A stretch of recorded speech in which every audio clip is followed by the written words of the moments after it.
હોય છે, પોતાના બાળકોને મોટા કરવામાં, એમની ઈચ્છા પૂરી કરવામાં પોતાની કેટલી ઈચ્છાઓને મારતા હોય છે. અને જ્યારે મોટા થાય, ગરડા થયેલા મા બાપને દીકરો જ્યારે સંતતિ જ્યારે એમ કહે કે તમે અમારા માટે કર્યું છે, અને ત્યારે માતા પિતાને આઘાત લાગે.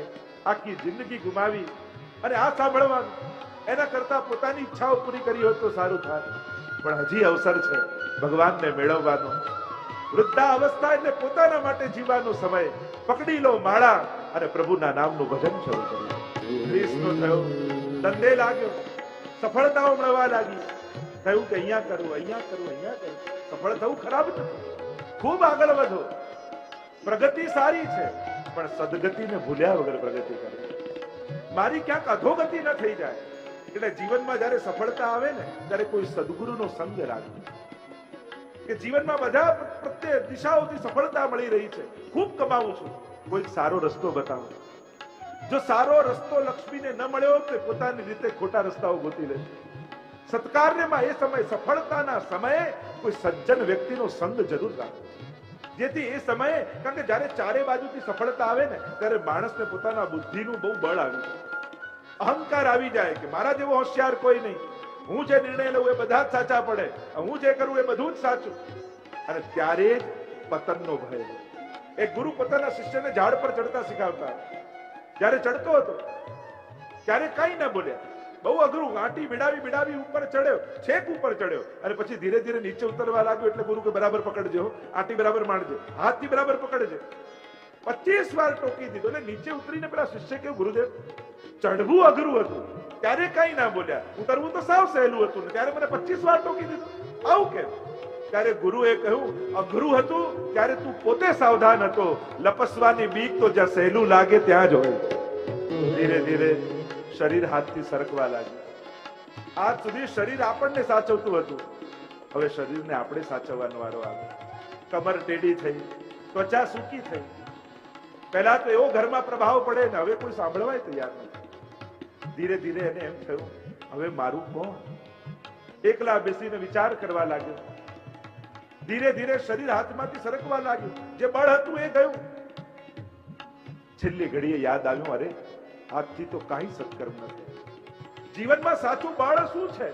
પૈસાનું નહીં, પદનું નહીં, સામર્થ્યનું નહીં. સાચું બળ એ પરિવારના લોકો છે. જેને ગડપણમાં પરિવારના લોકોનો સાથ હોય ને, એ સૌથી ભાગ્યશાળી વ્યક્તિ છે. જ્યારે રામ અને રાવણનું યુદ્ધ થયું ને, અને રાવણે પ્રશ્ન કર્યો કે ભગવાન, મારી પાસે આટલું સામર્થ્ય, આટલી વિદ્યા, આટલી તાકાત, આટલું ધન, છતાંય હું હાર્યો કેમ? ત્યારે રામે કહ્યું કે પદ પૈસાથી ન જીતાય, સગો ભાઈ સાથે હોય ને તો જીતાય. આ પરિવારનું આ જ વૈભવ છે, આ જ સમૃદ્ધિ છે કે જ્યારે મોટી ઉંમરે સ્વજનોના સાથ હોય ત્યારે જીવનના યુદ્ધો જીતાતા હોય. નહીં કછું હરિભજન, ન ગુરુ કી સેવા, ન કછું દાન દિયો. અને છેલ્લી ઘડીએ એમ થાય કે કંઈક કરું, એટલામાં કોઈ યમદૂતો સામે ઉભા હોય અને હાથ ખેંચીને યમલોક લઈ ગયા. અફસોસ સિવાય જીવનમાં કંઈ ન બચે. અને એટલા માટે અફસોસ કરીને દેહ છોડવા કરતા સત્કર્મો કરીને પ્રસન્નતાથી ભગવાન પાસે જવું ઉત્તમ છે. આ બધું મૂકી ગયાનો અફસોસ નહીં, આટલું આપી ગયાનો આનંદ લઈને ભગવાન પાસે ભાગોળો એ ક્ષણોને, જે ક્ષણો. કારણ કે જ્યારે શરીર ન ચાલતું હોય અને જ્યારે શરીર ચાલતું હોય ત્યારે જો સત્કર્મ ન કર્યા, એટલે હું તો કહું કે યુવાનીમાં બને એટલા સત્કર્મો કરી લો. કારણ કે જ્યારે શરીર નહીં ચાલતું હોય ને, ત્યારે યુવાનીમાં કરેલા સત્કર્મોના યાદ કરીને દિવસો ગાળવાના છે. કારણ કે પછી જો સત્કર્મે નહીં કર્યા હોય અને શરીર ચાલતું બંધ થઈ જશે, તો બેઠા બેઠા યાદે શું કરશો? શું યાદ કરશો? પેલા આટલા લઈ ગયો અને એના આટલા બાકી છે, આ યાદ કરવું છે? આપણે તો યાદ કરીશું, અમે કથા કરી, અમે મનોરથો કર્યા, અમે યાત્રાઓમાં ગયા, અમે આટલા સત્કર્મો કર્યા, આટલા દુખીઓના મુખમાં પ્રસન્નતા લાવી. આ બધું વાગોળશો તો ચિત્તમાં આનંદ આવશે. એક ક્ષણ માટે બધા જ વિચારજો, જ્યારે તમારું શરીર ચાલતું બંધ થશે અને કદાચ પગ નહીં ચાલતા હોય ને એક જગ્યાએ બેસી રહેવાનો વારો આવશે, ત્યારે બેઠા બેઠા શું વિચારશો? જો યુવાનીમાં સત્કર્મો નથી કર્યા, એનું ઘડપણ પણ સારું નથી જતું. એટલે શરીર ચાલતું હોય, જરૂર નથી કે પૈસાથી. શરીર આપો, સમય આપો, સાથ આપો, પ્રોત્સાહન આપો, સંગ આપો, જેથી વાગોળવાના સારા સબ્જેક્ટો મન પાસે રહે. મનને કોઈ ઉત્તમ વિષય જ નહીં રહે તો એ બેઠું બેઠું શું વિચારશે? જન્માદિ જેનાથી થાય એટલે કે આ સૃષ્ટિનું સર્જન, પાલન અને લય પરમાત્મા કરે છે. મહાપ્રભુજીનો મત શુદ્ધાદ્વૈત બ્રહ્મવાદ છે. બ્રહ્મવાદને સંક્ષિપ્તમાં સમજવાનો પ્રયાસ કરીએ. ભગવાન પોતાનામાંથી જ આ બધું સર્જે છે અને એટલા માટે મહાપ્રભુજી જગતને પણ સત્ય કહે છે. બ્રહ્મ સત્યમ જગત સત્યમ. માયાવાદમાં જગતને મિથ્યા માન્યું કે આ જે કાંઈ દેખાય બધું મિથ્યા છે. મહાપ્રભુજી જગત અને સંસાર બંનેનો ભેદ માને છે કે મનુષ્ય જે અહમતા મમતાથી પ્રગટ કરે છે એ મિથ્યા છે, પણ ભગવાને જે સર્જ્યું છે એ સત્ય છે. તો પુનઃ તર્ક કરવામાં આવ્યો કે જે નાશવંત હોય એને સત્ય કેમ કહેવાય? સત્ય કોને કહેવાય? જે ત્રિકાલા બાધિત હોય, જે પહેલા હતું, આજે છે અને પછી પણ રહેશે, એને જ સત્ય મનાય. બાકી બધું જ અસત્ય છે. તો જગત તો પહેલા નહોતું, પછી ભગવાને સર્જ્યું તો દેખાયું અને ફરી લય કરી દે તો એનો નાશ થઈ જાય. પછી તમે એને સત્ય કેમ માનો છો?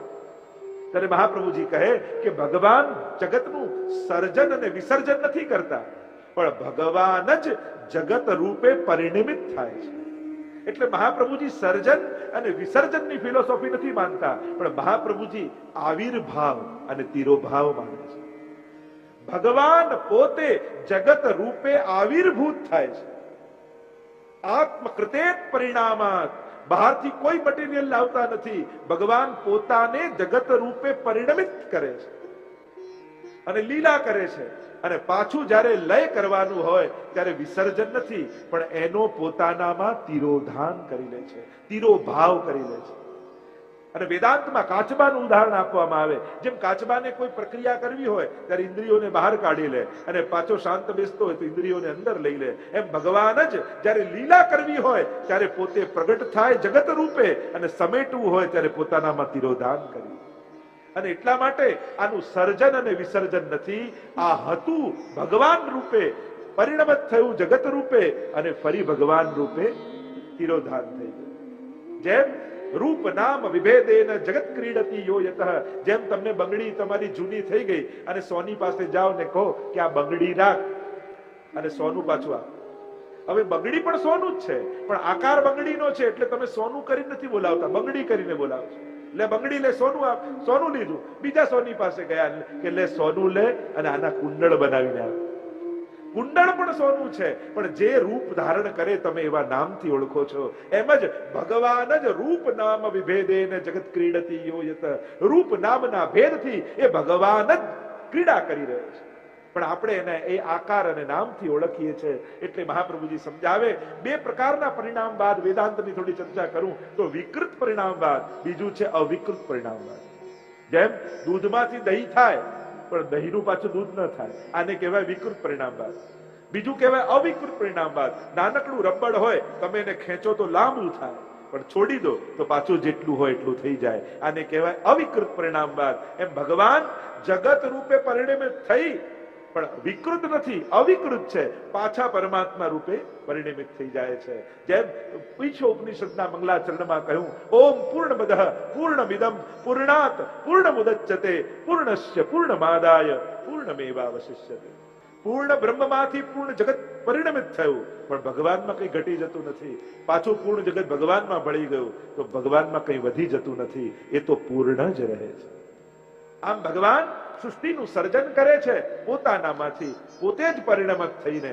એટલે કે જેમ ઘડો માટીનો બનાવો તો માટી એ ઉપાદાન કારણ કહેવાય ઘડાની, અને કુંભાર એ નિમિત્ત કારણ કહેવાય. પણ ભગવાન જ આ જગતનું ઉપાદાન કારણ છે અને એ જ નિમિત્ત કારણ છે. બ્રહ્મ સૂત્રનું એક સૂત્ર છે, કાર્ય કારણ અભેદાત. કાર્ય ને કારણ અભેદ હોય. કારણ પરમાત્મા છે, કાર્ય જગત છે. જો કારણ રૂપ પરમાત્મા સત્ય છે તો સત્યમાંથી અસત્ય ક્યારે પ્રગટી ન શકે.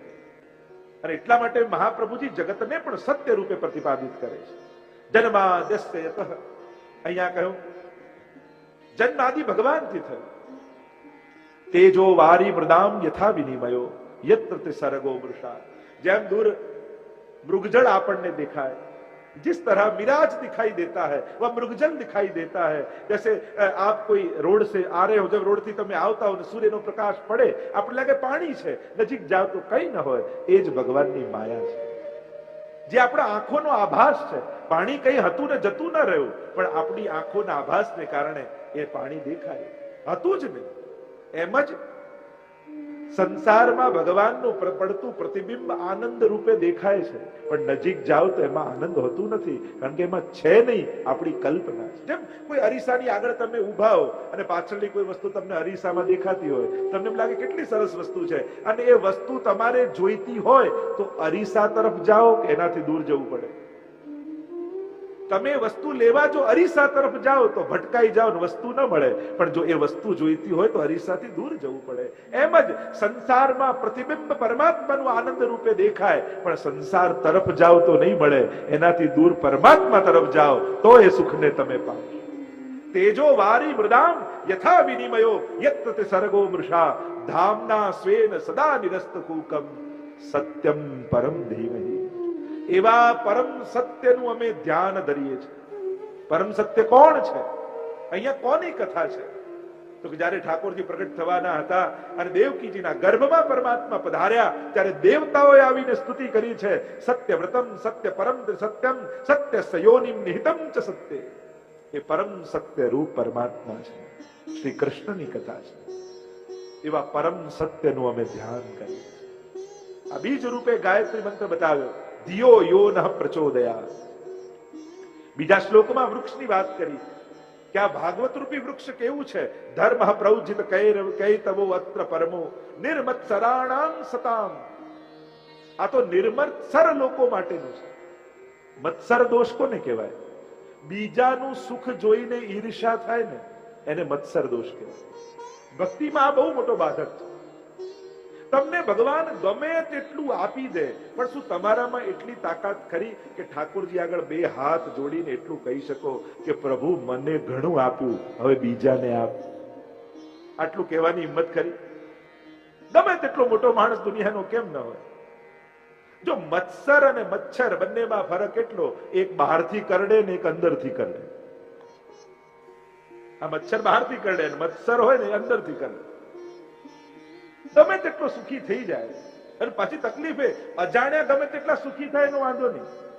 બિલ ગેટ્સ ગમે તેટલો સુખી થાય, આપણને કોઈ વાંધો નથી, આપણો પાડોશી આપણા કરતા વધારે સુખી ના થવો જોઈએ। ઓળખીતો વ્યક્તિ આપણા કરતા આગળ ન જવો જોઈએ। બસ અજાણ્યા ગમે તેટલા સુખી થાય, આપણે કોઈ વાંધો નથી। એટલે કે આપણા આ મત્સર દોષ છે ને એ નજીકના લોકોમાં બહુ કામ કરે। જેટલો નજીકનો વ્યક્તિ હોય એટલું મત્સર વધારે થાય। શું એવી દુઆ ખરી દિલમાંથી એવી નીકળે આપણી? એટલું મોટું મન ખરું?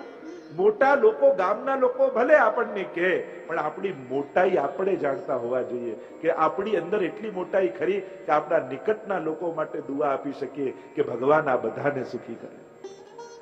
આટલી દુઆ ભગવાન પાસે માંગવાની તાકાત ખરી? આના માટે બળ જોઈએ। બળ, તાકાત એ કેવલ બીજાને પછાડવામાં જ કામ નથી લાગતું, બળ એ બીજાને ઉપાડવામાં કામ લાગે। આપણી તાકાત બીજાને ઉપાડવા માટે વાપરો છો કે બીજાને પછાડવા માટે? હું બીજા કરતા આગળ નીકળી ગયો, એક તાકાતનું રૂપ, અને મેં બીજાને આગળ જવા દીધો, એ તાકાતનું અધિક સુંદર સ્વરૂપ। હરાવીને આનંદ કેમ માણી શકાય? આનંદ તો જીતાડીને થાય। ચલો, મેં કોઈને જીતાડ્યો, મેં કોઈને ઉભો કર્યો, મેં કોઈને આગળ જવા દીધો, એની પણ એક ખુશી હોય છે। એ આનંદથી હંમેશા આપણે વંચિત રહી જઈએ છીએ। બસ જીવનમાં એ જ છે, દરેક વખતે રેસમાં દોડતા ન રહો। જીવનની દરેક ઘટનાઓ પ્રતિસ્પર્ધા બનાવવાની જરૂર નથી, કારણ કે ક્યારેક તમે આગળ નીકળી જશો ને સ્વજનો પાછળ રહી જશે। જીવન ચૂકી ન જાઓ એવા ન દોડો કે ક્યાંક જીવન ચૂકી જાય, કારણ કે તકલીફ એ છે જીવન સ્તર સુધારવાની રેસમાં આપણે બધા જીવનને ગુમાવી દઈએ છીએ। લાઈફસ્ટાઈલ સુધરે એના માટે લાઈફને ગુમાવી દઈએ છીએ। એટલે હું તો ઘણી વાર કહું ને કે મોંઘો પલંગ ખરીદો એનો વાંધો નહીં, પણ ઊંઘના ભોગે ના ખરીદતા। ઉત્તમ ભોજન લાવો એનો વાંધો નહીં, પણ ભૂખના ભોગે ના આવવો જોઈએ। પ્રગતિ થાય એનો વાંધો નહીં, પણ સ્વજનોના ભોગે ન થવી જોઈએ।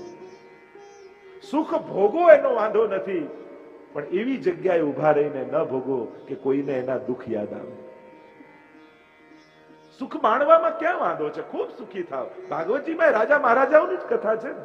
કોણે કહ્યું કે ભગવાન એને મળે જે દુઃખી હોય? બધા રાજા મહારાજાઓની જ કથાઓ છે. એટલે ખૂબ સંપન્ન થાવ, પણ સંપન્ન કેવલ ખિસ્સાથી નહીં, મસ્તકથી, બુદ્ધિથી પણ સંપન્ન બનો, મનથી પણ સંપન્ન બનો, વિચારોથી પણ સંપન્ન બનો.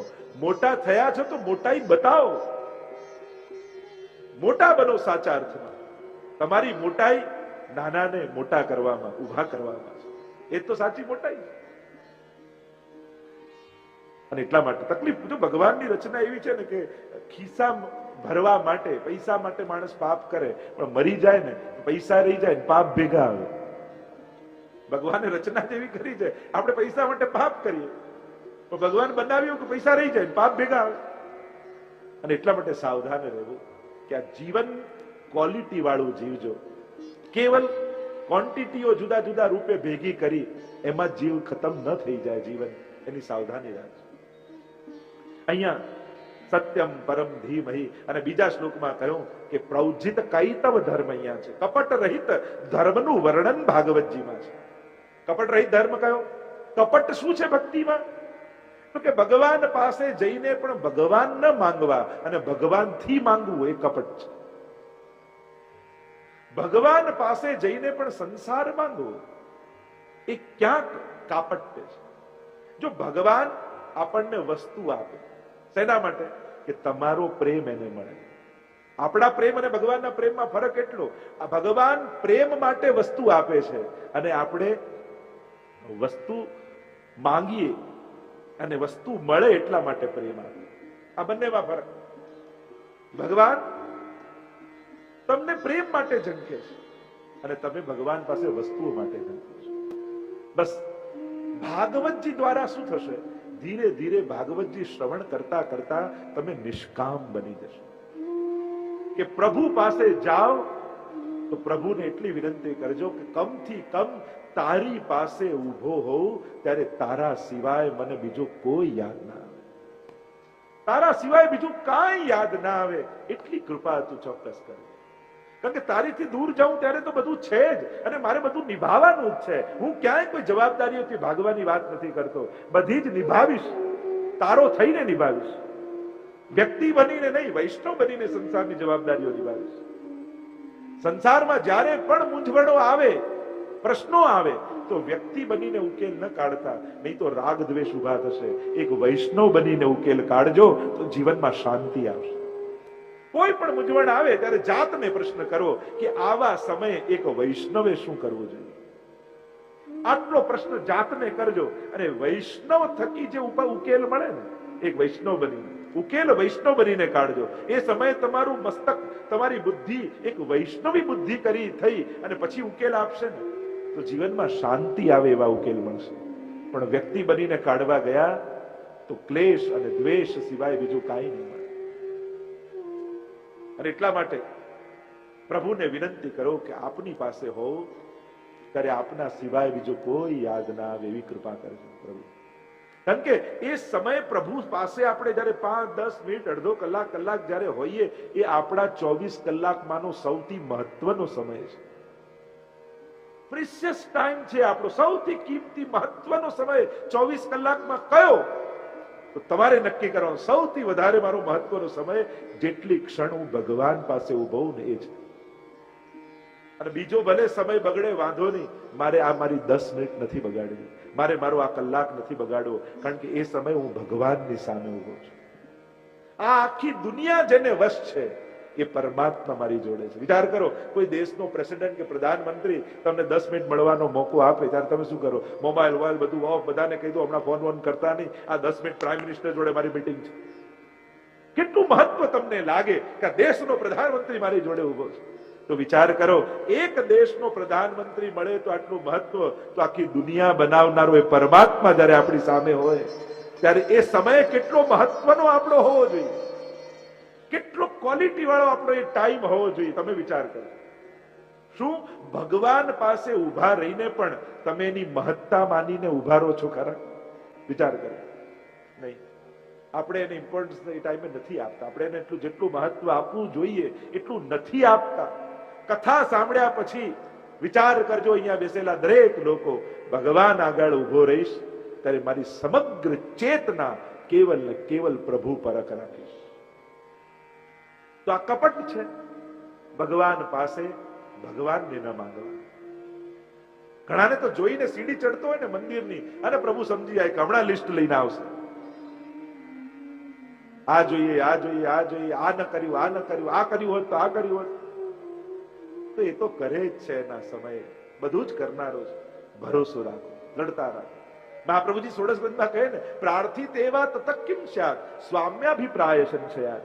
માંગીને પણ શું થઈ જશો? એક જ વસ્તુ થશે, તમને ભગવાનના નિર્ણય પર ભરોસો નથી એટલે માંગો છો. એ કરશે એના પર ભરોસો કરો તો પછી માંગો નહીં, એને માણો, એમ મહાપ્રભુજી કહે છે.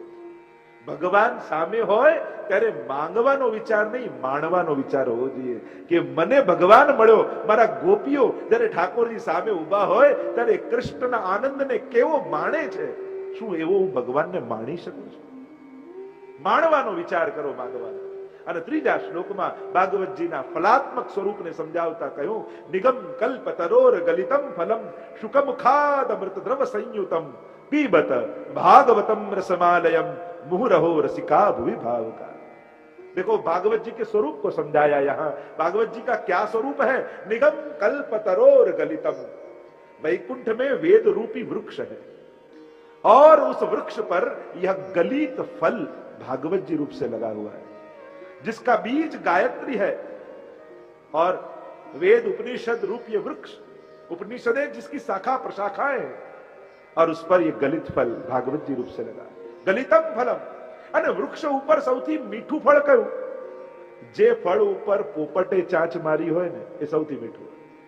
તો કે આ મીઠું ફળ છે કે હા, આના ઉપર પણ શુકમુખાદ અમૃત દ્રવ સંયુતમ. શુકદેવજી રૂપ શુકે ચાંચ લગાવી છે આના પર. અને એટલે ગલિત. અને કેવું ગલિત? નથી આમાં છાલ કે નથી આમાં ઠળિયું. આ તો રસયુક્ત છે. એટલા માટે ખાવાનું ન કહ્યું, પીબત, અને પીઓ. क्योंकि न इसमें गुठली है न छिलके है, ये तो रसमय है. क्योंकि परमात्मा का स्वरूप वेद में कहा गया रसो वही सह, वह रसरूप परमात्मा है. तो भागवत जी के परमात्मा भी रसरूप है. વેદમાં બંનેની ચર્ચા છે. એક જ્ઞાનરૂપ પરમાત્માની પણ ચર્ચા છે. સત્યમ જ્ઞાન અનંતમ બ્રહ્મ. અને જ્ઞાનરૂપ પરમાત્માને પામવાનો એક પ્રકાર વેદમાં બતાવ્યો, અને બીજો એક પ્રકાર રસો વહી સહ પરમાત્મા, એને પામવાનો પ્રકાર. તો આ રસરૂપ પરમાત્માની અંદર છે. ગલિત ફળ છે. તોડેલું ફળ, તૂટેલું ફળ, આ તો ગલિત ફળ. એક કર્મકાંડ વેદનો, બીજો જ્ઞાનકાંડ, પણ આ તો ગલિત રસમય. એટલે જ આજ્ઞાર્થ વાપર્યો, પીબત, इसको पियो. રસમાલયમ, આ તો રસનો આલય છે. આમાં સમસ્ત રસો બિરાજમાન છે. અને એટલા માટે પ્રભુ રસો વહી સહ છે, એટલે નવે નવ રસો પરમાત્માની અંદર બિરાજમાન છે એમ બતાવ્યું. સુવોદનીમાં મહાપ્રભુજી પણ સમજાવે કે જ્યારે પરમાત્મા પ્રભુ મથુરામાં પ્રવેશ કરે છે રંગમંડપમાં, એ ધનુર યજ્ઞમાં કંસે જ્યારે રાખ્યો છે અને મથુરા નગરીના સમસ્ત મથુરાવાસીઓ બિરાજમાન છે, અને પ્રભુ જ્યારે પ્રવેશ કરે છે ત્યારે જેનો જેવો ભાવ એવા નવે નવ રસોનો પરમાત્માએ મથુરાવાસીઓને અનુભવ કરાવ્યો. મલ્લા નામ સની નૃણામ વરો શ્રીનામ સ્વરો મૂર્તિમાન ગોપા નામ સ્વજનો સતામ ક્ષિતિભુજામ શાસ્તા સ્વપિત્રો શિશુ. જેનો જેવો ભાવ પરમાત્મા એવા દેખાયા. નવે નવ રસો પરમાત્મામાં છે. અને નવે નવ રસો જીવને આકર્ષણ રૂપ છે. તો કોઈ એમ પ્રશ્ન કરે કે ચલો નવરસમાં તો ભયાનક રસ પણ આવે છે, તો ભયાનક રસ પણ જીવને પ્રિય છે? હા, ડરવું પણ તમને ગમે છે. બતાવો, ટિકિટ ખર્ચીને હોરર મૂવી જોવા નથી જતા તમે? ખબર જ છે કે ડરવાનું છે, છતાંય પૈસા ખર્ચીને જાઓ. જો ભયાનક રસ ન હોત તો તમે ન જાત. એમાંય રસ છે, થાકવામાં રસ આવે છે. ટ્રેકિંગ કરવા જાઓ છો, ખબર છે કે કેટલી તકલીફ પડવાની છે, મજા આવે છે ને? બહુ મજા આવી ગયો ટ્રેકિંગ કરવાની. સીડી હતી છતાંય ટ્રેકિંગ કરીને ગયા. તો જ્યાં રસ છે ત્યાં આકર્ષણ છે. અને આ જગતના રસનું મૂળ પરમાત્મા છે. એટલે કે જે પરમાત્મા પાસે જાય છે એ સમસ્ત રસોનો આનંદ માણે છે. અને આમ પીબત રસમાલયમ, મુહુરહો રસિકા ભુવિ ભાવુકા. આને વારંવાર પીઓ એમ વારંવાર પીઓ. આ કર્ણેન્દ્રિયો અલૌકિક ન બની જાય ત્યાં સુધી પીઓ, પરમાત્મા આત્મસાત ન થઈ જાય ત્યાં સુધી પીઓ. વારંવાર પીઓ. રસમાલય મુહુરહો રસિકા ભુવિ ભાવુકા એમ કહી મંગલાચરણને વિરામ કર્યો.